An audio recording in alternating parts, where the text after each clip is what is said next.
Good morning, everyone, and welcome to Gus's Gaming Table. Today we'll be playing a game of Rugby 15s, Rugby Union between the English national team and their 2023 World Cup roster against their neighbors to the north, Scotland, and their 2023 World Cup roster. This game is very similar. This is from Precision Gaming. They're out of the UK. It's very similar to a Dice United or a Stone Cold Hockey in that you're going to be rolling a couple dice to see what happens on a series of plays.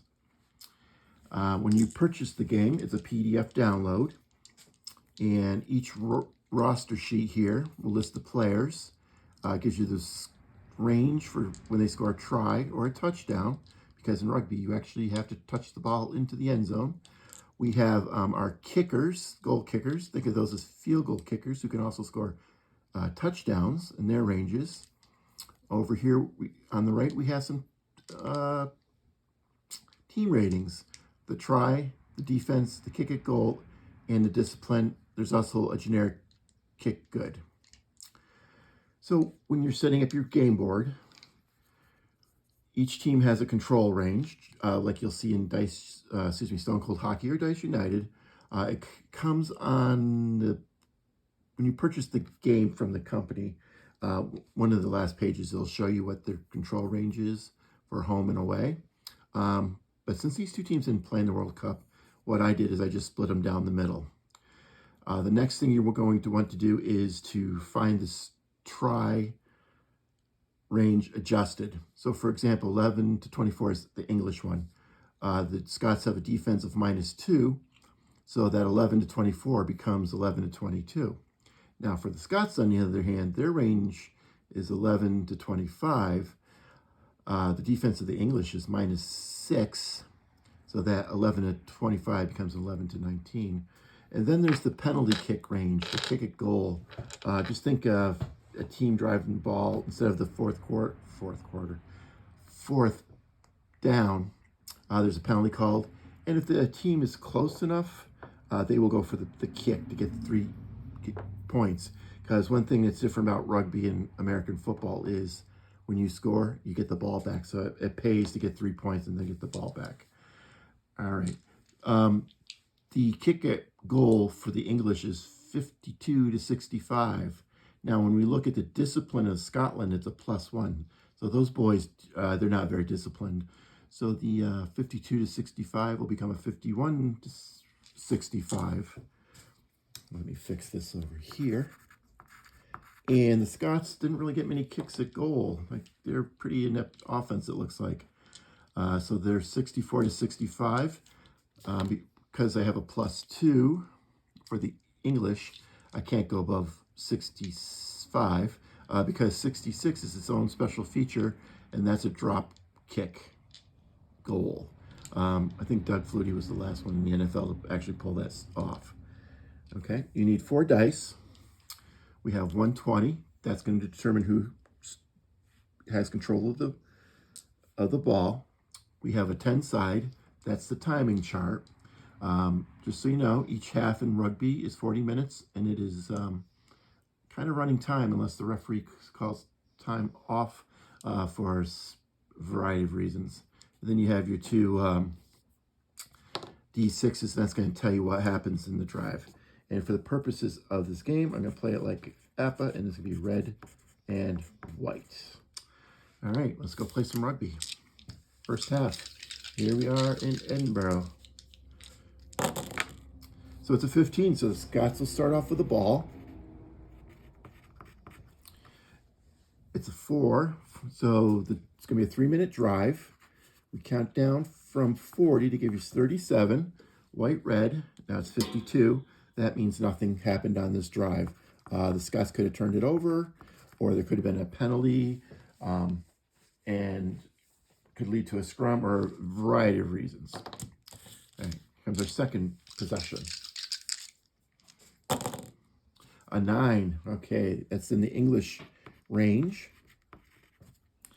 We have 9 minutes, so on that chart, that's a 5-minute drive. That brings us down to 32. And we have a 14, And that is a good try for the English. That was in the 11-24. All right. Okay. Let's see who scored our try. Tries in rugby are worth 5 points. It's 36, and 36 on our list is Marcus Smith. Okay. Now, one thing I forgot to do before we started was to figure out who my daily kicker was going to be. So we're going to roll the 2 D6s to figure out who's a goal kicker for the game. 66 will be Owen Farrell. Let's write him down.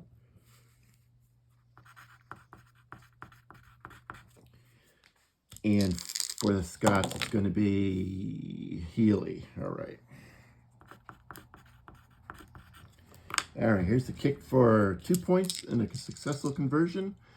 Farrell's range is 11-55, so he is not automatic. And but he got it this time.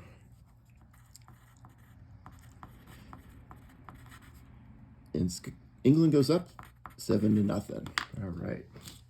So, like I said, if this had been a real game on TV you're sitting there watching, trying to figure out what the hell you're seeing, England would be getting the kickoff. But here it's a 17. So let's imagine that England got the kickoff and they kicked it right back to the Scots for positioning. We have a 2-minute drive, brings us down to 30. It's 46. 46 is nothing again for the Scots.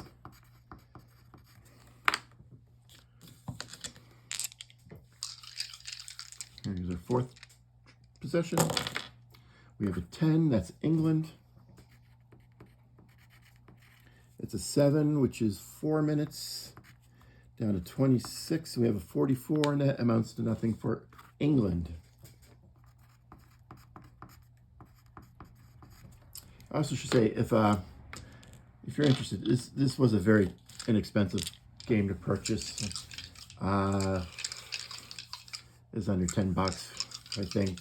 Maybe around $5 really for the World Cup season, give or take. There's our 5th possession. Again, it goes to England. It's another 4, down to 22 minutes. We have a 45, and that is nothing. So the English offense is moving the ball, but the English are not being able to get past that of the Scottish defense, except for that one try earlier on. So it's 7-0, 22 minutes to go in the first half. All right, we have 6. Again, England with the ball. We have 0, which is a 6-minute drive. It's 16, and we have 64, and that is a penalty on the Scots. So the English will be going up to see if they can put 3 points on the board. Here's Farrell. He lines up for the kick. It's a 56, and he misses.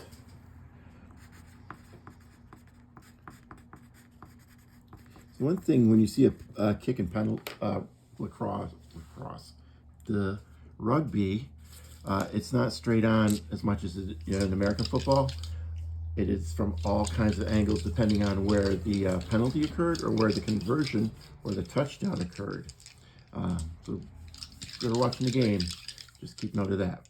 All right, 16 minutes to go. First half. 19, the Scots will get the ball. A 9, that's 5 minutes, so they're going to drive the ball down the field. We have a 46, but they don't do anything with that.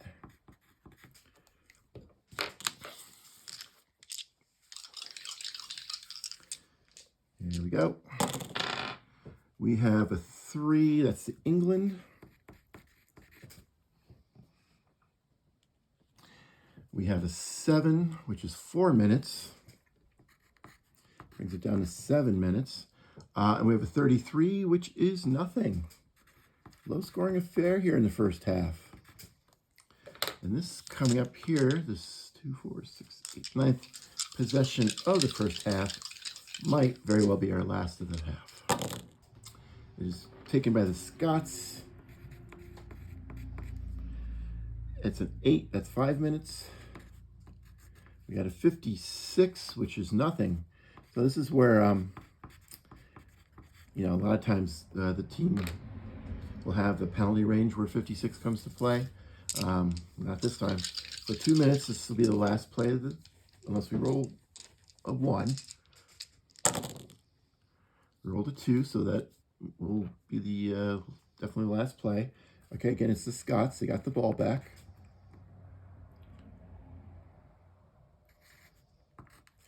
And it's a 44. That's nothing. So at the halftime, it is England 7, Scotland 0. Now to the second half.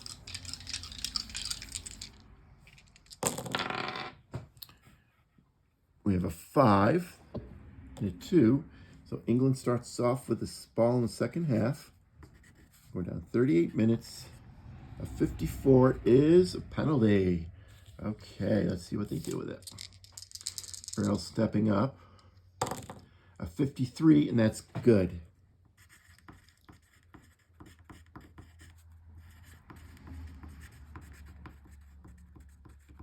The score is now 10-0 England.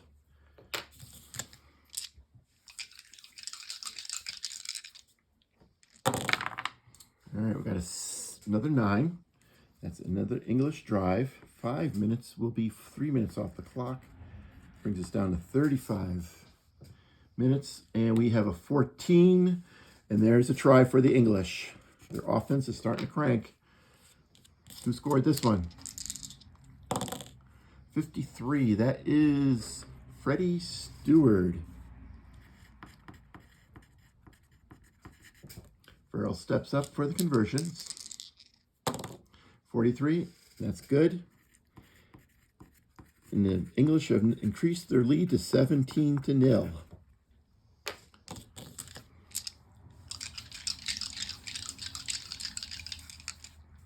Third possession. 11 goes to the Scots. 5 minutes, that's 3 minutes off the clock. 5 from the D10, so it's down to 32. We have a 56, which is nothing. I would imagine the Scottish fans are really unhappy at this point.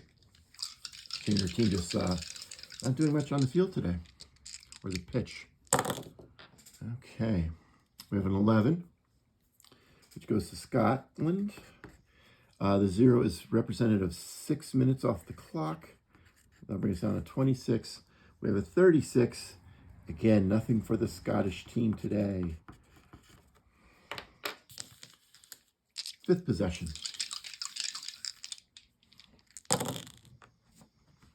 We have a 6. Goes back to England. 7 for the D10. That's 4 minutes. Down to 22. A 24.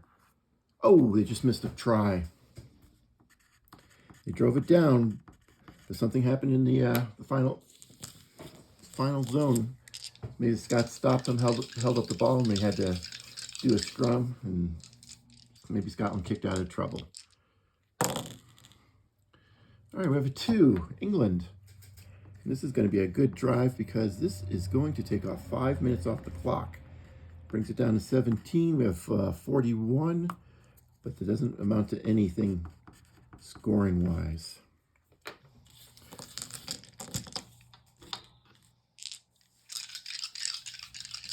Here's the 7th drive.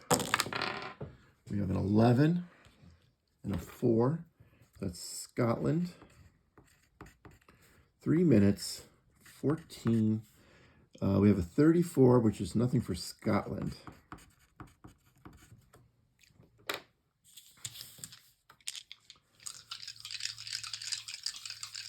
Okay, getting close to the end of the game here. It's a very quick game. 5 is England. 9 is the 5-minute drive. So the English are just driving down, holding up the ball, and it's going to end up with them scoring a try.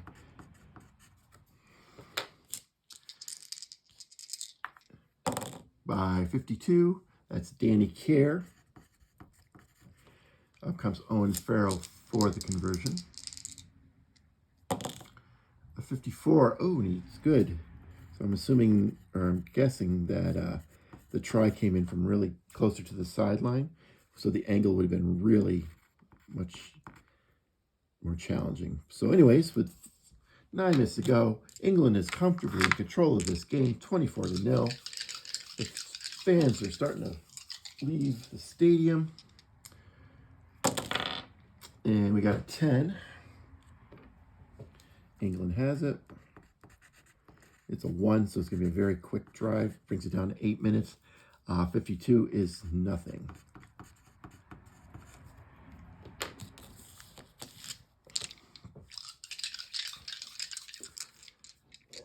A 4, England. And that's a 6. Down to 4 minutes, 53, nothing.